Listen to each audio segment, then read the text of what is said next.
Cameroonian chemist Martial Gervais Bella makes soap and detergents by turning a toxic ingredient ecologically friendly.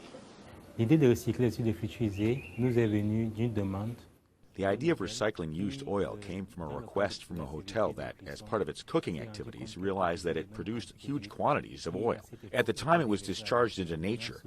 Concerned to protect the environment, they asked us what we could do with it. Bella began collecting used cooking oil in 2014. It's now a business that produces 165 kilograms of soap and 2 tons of liquid detergent per month. Even small businesses like donut makers have joined in, recycling their oil. Before, when I worked, I dumped the oil, but people told me that it's polluting the environment, that they can recycle it, so I don't anymore. Waste oil clogs up sewers and drains, pollutes the environment, and can harm wildlife. Recycling the oil reduces toxic pollution and creates a new and valued product, says environmental scientist Franz Tafongang. This type of use is to be greatly encouraged. This used oil is primarily toxic when it is consumed, but valued as a cosmetic, one does not incur any danger. Biotech's laboratory says Douala hotels alone produce 20,000 liters of waste oil per month. Bella says there is still too much cooking oil being dumped in Cameroon.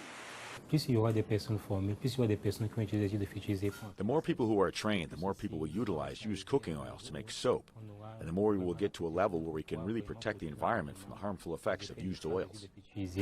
Dans la nature. And what better imagery for cleaning up the environment than turning pollution into soap? For Anne Zwanke in Douala, Cameroon, Moki, Edwin Kinzeka, for VOA News.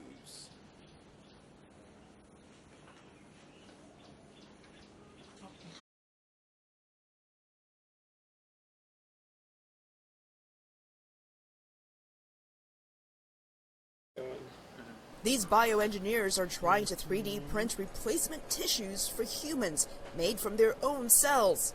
We know that there are millions of people worldwide that could benefit from a ready supply of available organs that are biochemically matched to them.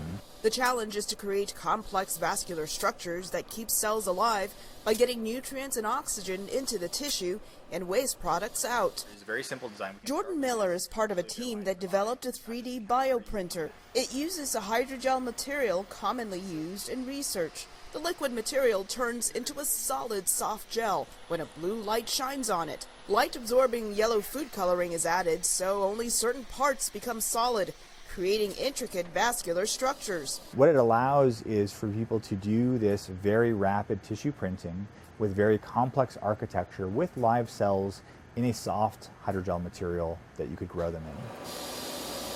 This lung-mimicking air sac shows what the 3D printer can do. With oxygen and blood inside, it looks and breathes like the real thing. To test if cells can function and survive in 3D printed hydrogel tissue, researchers implanted them into mice with liver injuries. The liver cells survived the implantation. Additional studies will look at how such an implant impacts the health of the mice. Miller says this is just the beginning of the quest to make even more intricately complex structures of the human body that not only look but also function like the real thing. Miller is optimistic about the future of using this technology to build living human tissues for eventual implantation. I do expect that within our lifetime we will have organ replacements for humans. And perhaps even one day, doctors can print replacement organs with cells from the patient's body. Elizabeth Lee, VOA News, Houston.